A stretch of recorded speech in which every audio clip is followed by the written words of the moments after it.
Hello. So today we are trying to fix my exhaust. We're doing drift prep. Yes, the drift event is 6 days away and I'm still waiting for like a bunch of the shit parts. But I did get the downpipe, which I tried to install yesterday, and I forgot to film, but I guess it's a good thing because the downpipe doesn't fit because it bolts to the turbo, but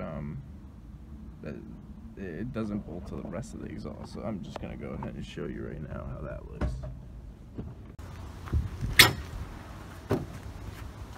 I've been driving with an open downpipe, but this is the new one, and as you can see, it doesn't have all that bullshit that my old one had with the wastegate and everything, where it had like an external dump wastegate. But you see these bolts, the 3 bolts, they're off rotated by 30 degrees. So I can't actually bolt up the downpipe that leads to the entire full exhaust. So I was basically thinking of just taking to my friend Dom Engineering, and he would cut the flange and rotate it 30 degrees and re-weld it. You know, I've had issues with the 4th cylinder for some reason all the time. Water can get in there, and it doesn't mean it gets in the cylinder, but it's like around the spark plug, and it's screwed with the spark and it won't let it fire. But this time the top of the spark plug for cylinder 4 was like corroded, kind of like green, and I just took sandpaper and sanded it.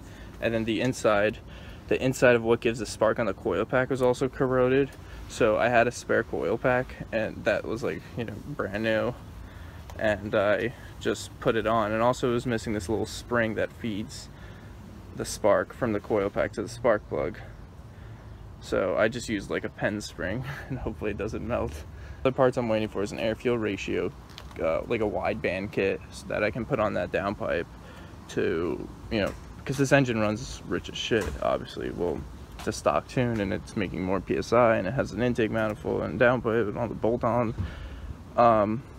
Then I have a coolant kit, which is like one of those adapters that cuts this, and you put it there, and it lets you put a coolant sensor, and that's AEM, so I'll have a physical number of a, you know, Fahrenheit of what my radiator is doing. So I'll know for a fact if it's overheating or not, because I don't want to base it off the old Nissan sensor.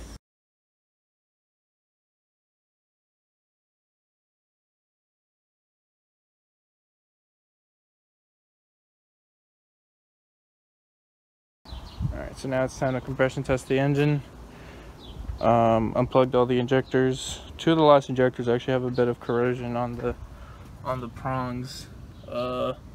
Right there. Not sure how much damage that'll do, but I'll take a flathead and scrape it off. But I got a tester from AutoZone. I'm gonna do that now. I just rigged up the battery just now, but basically I took out the battery box because I'm gonna be putting a new one in with a tie down for tech for drifting. I sanded down the ground and redid it, so it's just raw metal here, because before it was horrible, everything was corroded here. I sanded it down and painted with bed liner, and this is where the box is going to sit on top. But so far I just have the battery like that, just to do the compression test so I can crank the engine and whatnot.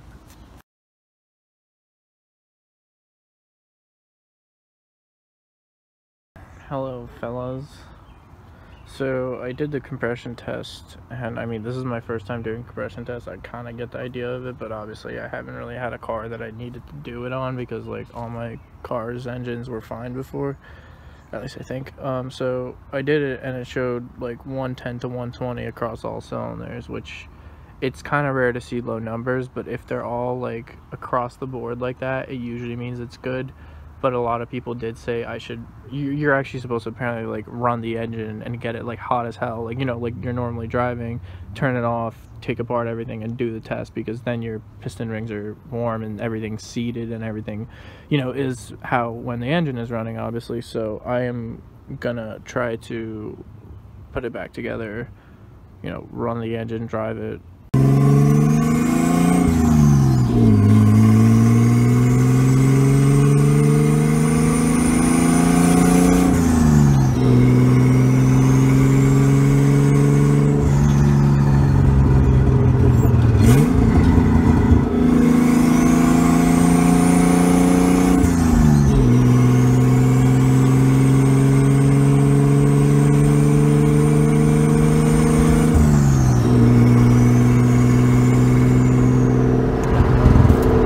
as you can see, guys, I'm just driving it around right now. It is open downpipe right now because, as I said, you know, the downpipe didn't fit, so it's loud as fucking shit. But yeah, you know, I'm just driving it around just to warm it up and everything. Stupid fucking LED always goes out and then comes back on. But yeah, yeah, hopefully, you know, this solves the compression thing.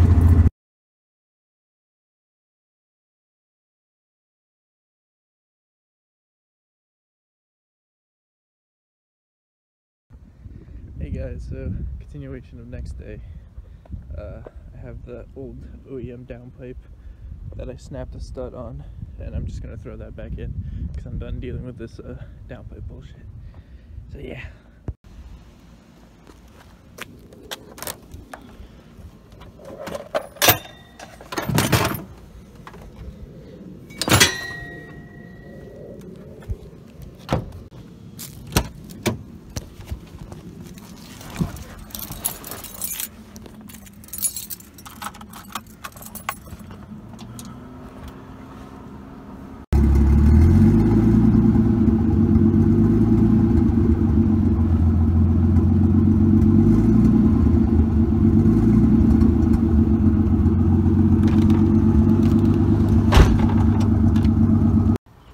So now I'm going to replace this last line, which goes from here to the return line, with the 30R9 spec one, which I need for tech, and the rest of them are already 30R9. So I'm going to do that now.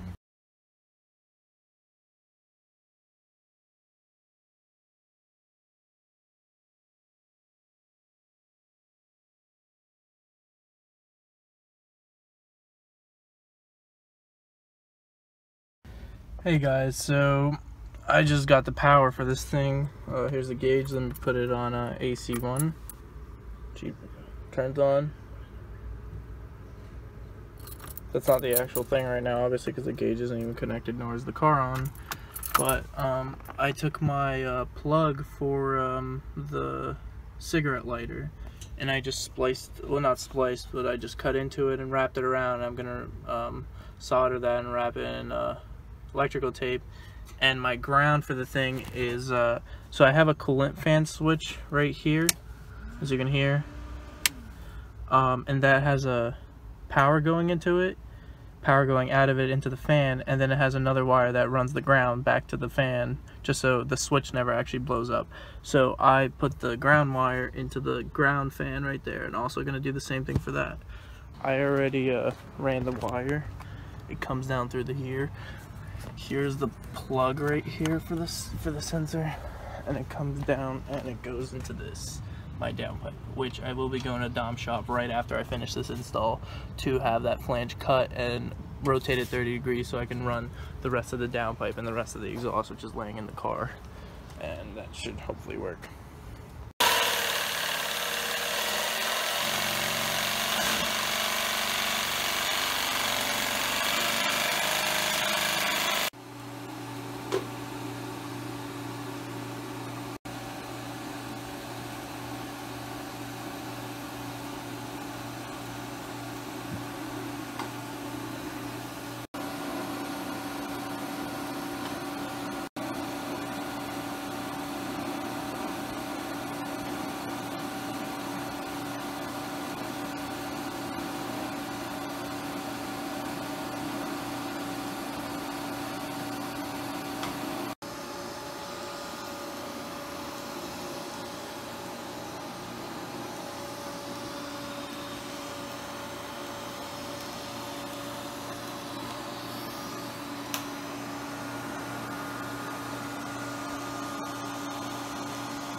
Just got the exhaust installed, full 3-inch.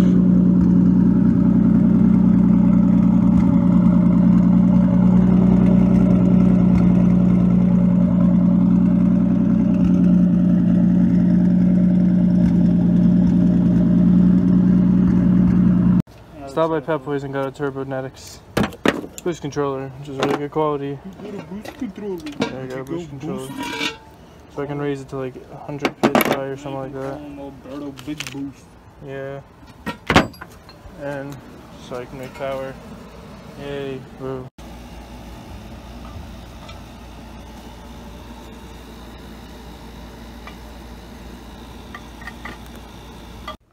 it's defective, the little unit, because when I would boost, and it was set on the lowest thing there is, when I would boost, it literally would just spike over 18 psi, and that's like anything like that can blow up the turbo, because those turbos are really weak and they're known to blow at like over 15-16 psi.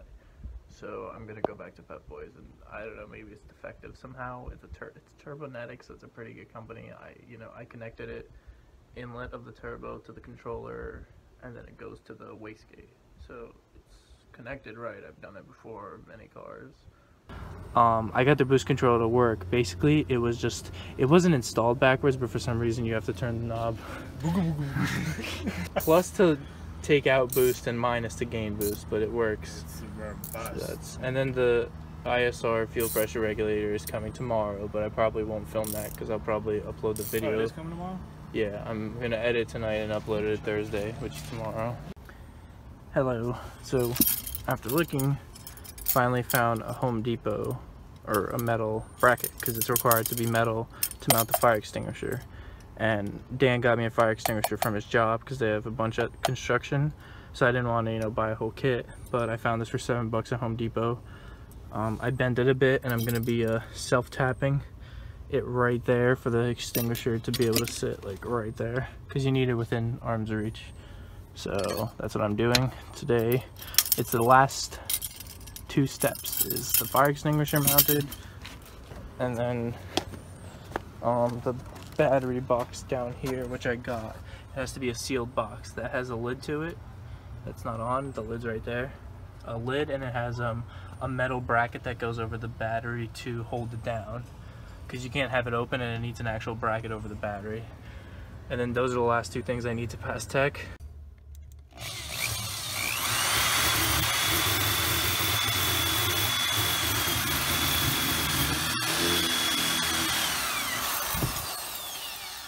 Nice chunk of the carpet came out too, but it put a hole in it, so that's all that matters.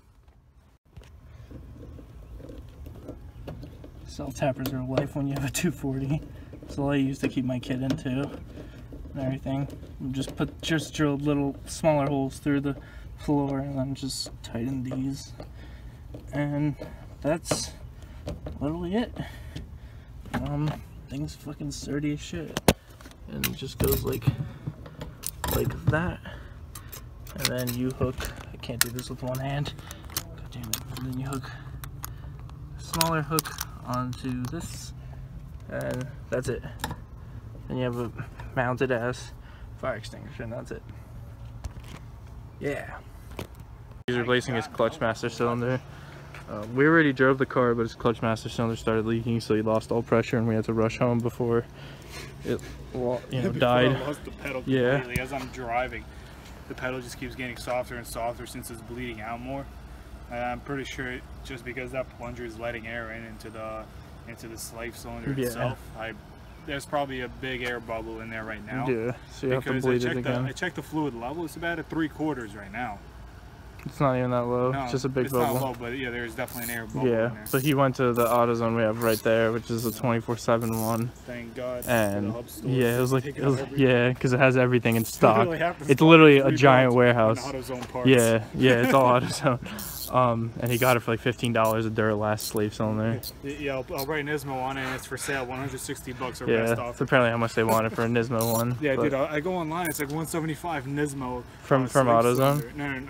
Alright, I was gonna say, AutoZone sells Nismo parts. If AutoZone sold Nismo parts, man, I'd be like a freaking fanboy collecting Nismo parts here and there. Yeah, freaking. I'm just kidding, I'd be broke by now. I'm already broke, so that's okay. Alright, it's getting pretty dark, but so this is the new box, and there's gonna be 4 holes, and it's gonna be bolted to where the old battery is, to the floor over here, right behind this taillight. And then from there, I have these hooks, which you basically slide like that, and they hook to a box as so, and they will go like that with a metal bracket. The little things go through these, and this sits on top of the battery like so, and you use little things like these with washers, and that ties it down from preventing the battery from moving while the box itself is actually bolted to the chassis and doesn't move. And then on top of it all, it has a lid with like little things where the terminals can go in through, and you know, it stays as a sealed box with the battery not moving, and that should pass tech. That should be the last thing, and then the whole car can pass tech. Hey guys, so I finally finished my battery and all this stuff. As you can see, I'm covered in sweat because it sucks. That's all for this video, guys. Only thing you're missing is I'm installing a fuel pressure regulator tomorrow because it comes in the mail. That's going to be a really last minute kind of thing, so I'm going to edit right now tonight, Wednesday night, and then I'll have the video uploaded tomorrow for Thursday, and then expect, you know, a big video for the drift event on Friday. Like I said, I'll have my girlfriend's GoPro for like kind of like a side cockpit shot, and then I'll have my friends take like videos from the outside too, and hopefully I can get as much footage as possible so I can, you know, post it, because I like having footage, especially of drifting, because you can kind of watch and see where you did things right and wrong and whatnot. But yeah, so that's gonna be it for this video. Be sure to like, subscribe, share, whatever. You know, more videos coming, obviously. Thanks for watching, guys.